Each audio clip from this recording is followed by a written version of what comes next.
Let's cut to the chase. The Apple Music Super Bowl 60 halftime show with Bad Bunny was great. But many people were prevented from even giving it a chance because of the political controversy surrounding it. Let's talk about what happened here. If you had followed the controversy leading up to this show, you would have thought that this performance was about to be the craziest, most offensive, politically extreme propaganda piece masquerading as mediocre art anyone has ever seen. I've been a professional musician for over 30 years. I've seen crazy, offensive, intellectually dishonest, politically extreme propaganda pieces before. But the Bad Bunny Super Bowl halftime show was not that. It turned out to be pretty much what he said it was going to be: a thoughtful, fun, happy dance party that celebrated Latin culture. Now, was there social commentary messaging in the show? Certainly. The imagery of Latin people emerging from the farm harvesting crops, that was there. Offensive? Or simply a reality of life? Depictions of same-sex couples enjoying themselves together? That was there too. But no more prominently than you would see in real life at a club or dance hall. And probably the most overt socio-political message at the end of the show, where the various flags of countries in the Americas were flown, with the statement that people from all these places are Americans, not just those living in the United States. Certainly political, but offensive, extreme? I don't know about that. But let's talk about the issue that sparked the most debate. When I was 35, I walked into A&E Dance Studios in downtown Augusta and met Eduardo, Jimmy, and Ashlyn, three people that would become my inspiration, my teachers, and good friends.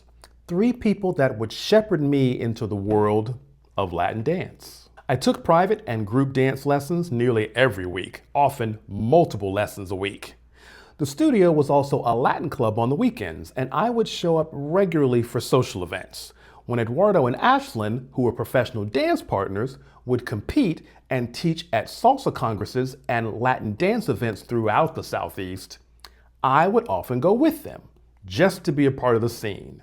For years, my routine on the weekends, no matter what city I was in, I'd play my orchestra gig that night, be done around 10:30, drive straight from the gig to the salsa club in town, change out of my tuxedo into my club attire in the car in the parking lot, then walk in, stash my viola someplace, then dance salsa, merengue, and reggaeton with friends and strangers till 2 or 3 in the morning.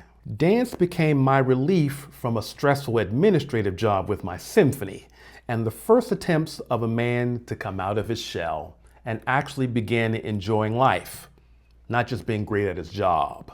And as time passed, I got pretty good at it. I participated in dance performances and exhibitions.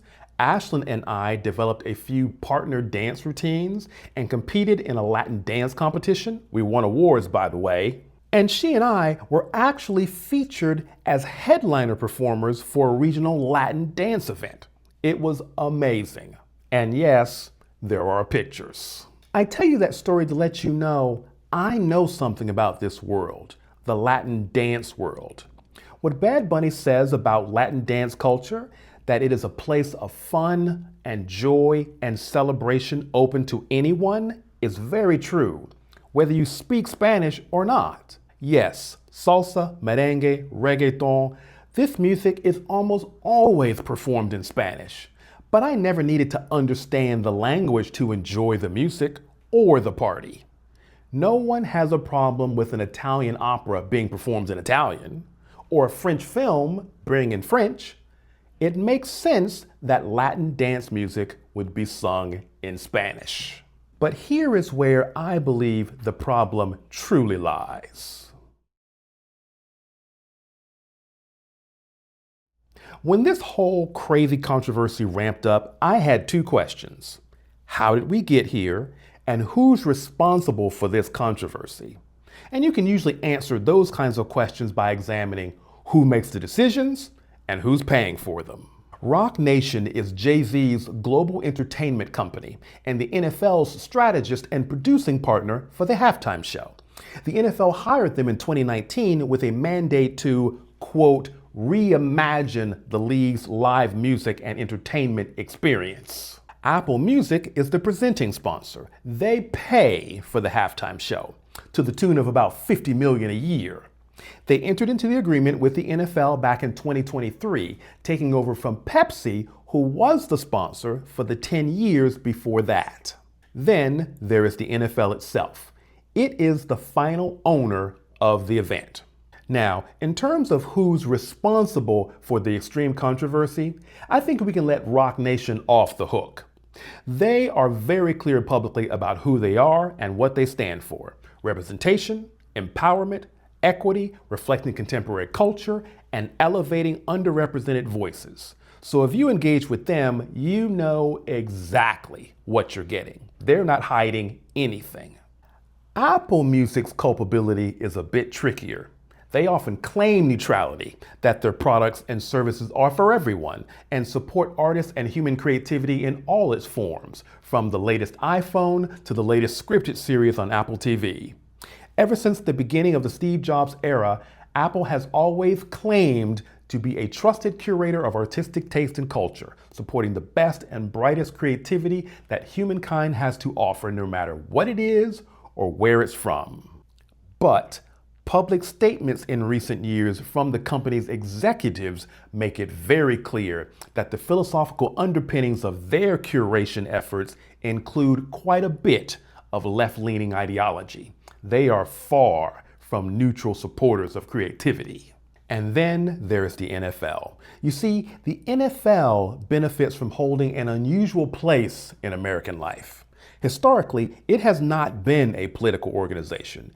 It's more like a civic ritual, a weekly activity around which the national community can gather, a place, time, and circumstance where you can set aside the concerns of the world and just relax. And because of that, the league has enjoyed mass national buy-in across ideological lines. But the league's recent actions, like the choice of Roc Nation in the first place, charged to reimagine the league's entertainment experience, and statements from its executives have made it clear that the league too has a worldview that it wants to advocate for, that it no longer wants to simply be a neutral civic ritual, but a curator of culture and a supporter of a particular view of the world, like its partners Apple Music and Roc Nation.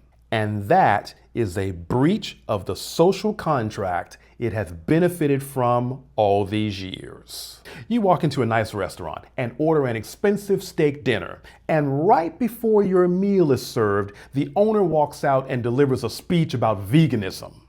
Now, if the restaurant explicitly bills itself as activist, then the speech is just a part of the experience. You expect it. But if it's supposed to just be a good steakhouse, then the same speech becomes intrusive.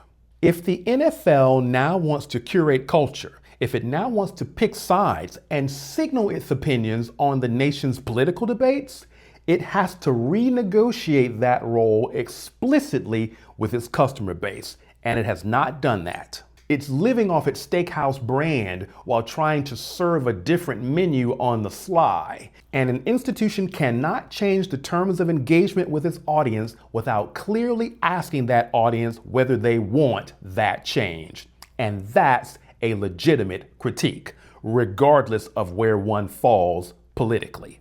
Of course, people are pissed off. Now, let's bring this back to the art and the artist. Bad Bunny himself was actually pretty measured in his public comments leading up to the show. Although, in context of the controversy, his Saturday Night Live comments about learning Spanish and what he said about ICE at the Grammys didn't do him any favors. So, while Bad Bunny is not completely responsible for stoking the flames of the controversy, in the current climate, his well-known political views ensured that his performance could never be seen as just a show, no matter how conciliatory he tried to be. And that's the tragedy. artists of all people should remember that your art is your best ambassador. It is more powerful, more nuanced, more emotionally intelligent, and more sophisticated than any political protest speech you or your detractors could ever give. So once again, artists, the lesson is clear.